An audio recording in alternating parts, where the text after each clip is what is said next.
I'm very pleased to be here to present the first licenses for grades 3 to 5 Fijian mahogany. Today, we are celebrating both an ending and a beginning. The granting of these licenses marks one of the final steps of the first phase of my government's reform of the mahogany industry. It also represents the beginning of a new era, marked not by corruption and mismanagement, but by integrity, sustainability, and profitability. We all know that the mahogany industry desperately needed reform.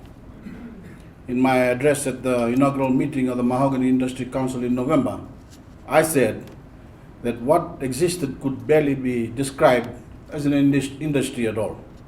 There was much talk of reform, but little action to implement it. The so-called industry was broken. Yes, corruption was rife in the forest, in the sawmill, and in the office. But it was more than that. There was mismanagement. There was inefficiency.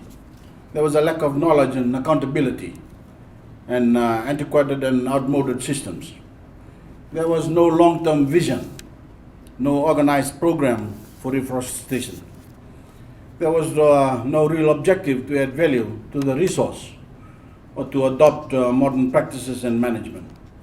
And there was no attempt to develop a Fijian brand, even though we are blessed with the largest mahogany plantation in the world. Put another way, there was an overall lack of willingness to make a paradigm shift. The result, mahogany did not come close to reaching its potential to provide long-term sustained benefits for our people. As many of you are aware, the majority of our mahogany, including sawn timber, was exported in a very rudimentary form in the international market. We were not known for the quality of our product, and so we were not achieving premium prices. Every aspect of the business was conducted through Fiji Hardwood Corporation Limited, FHCL, and FHCL was hemorrhaging financially. Over the years, FHCL accumulated more than $20 million of government guaranteed debt and made little serious effort to service this debt. FHCL also received government grants of more than $25 million since 1998. So again, I say reform was necessary.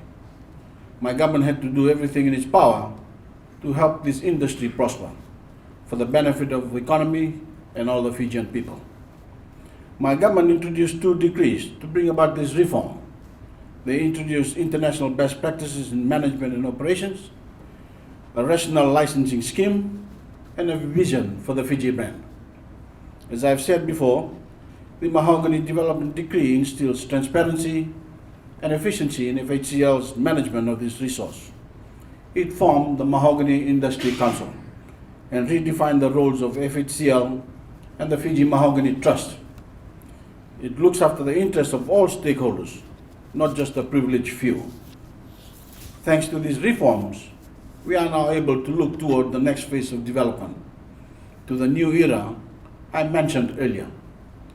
It can be easy to forget that this industry is about more than the end product. There's a lot that goes into the product.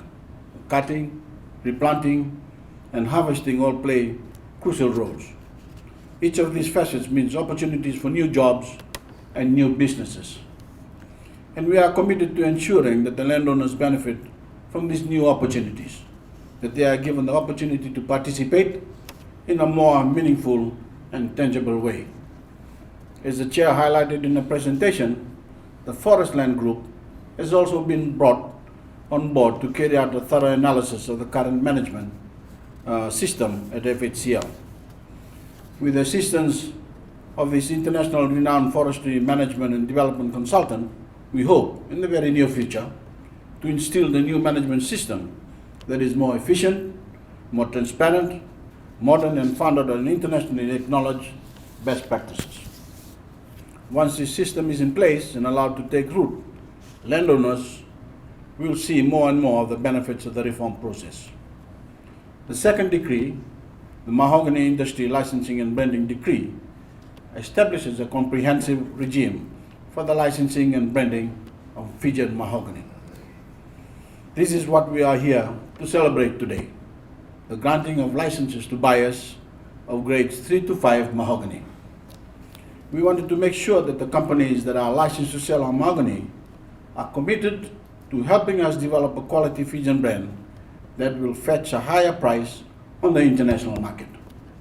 To date, the Council has lodged registration of the Fiji Pure Mahogany brand in more than 19 countries. No longer can unscrupulous buyers sell Fijian mahogany mixed with illegally harvested mahogany from other parts of the world. We also wanted to make sure the companies that are licensed to sell our mahogany are committed to adding value to the product, and that these value-adding activities take place in Fiji. This will create more jobs, especially for our rural populations and our women. It will introduce new skills and technologies, and it will open new factories. I congratulate our new partners who have received licenses to sell grades 3 to 5 mahogany. You have all stated a commitment to Fijian mahogany and a commitment to Fiji. With this commitment of yours, I'm confident you will have a productive and profitable future. I would like to point out that SMI, the company granted the license to purchase grades 1 and 2 mahogany, has a substantial number of women working in its sawmill. It is operating state-of-the-art machines and is making world-class guitar components out of Fijian mahogany.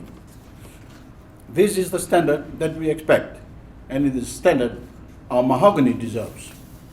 We look forward to working with you to make sure that this standard is upheld.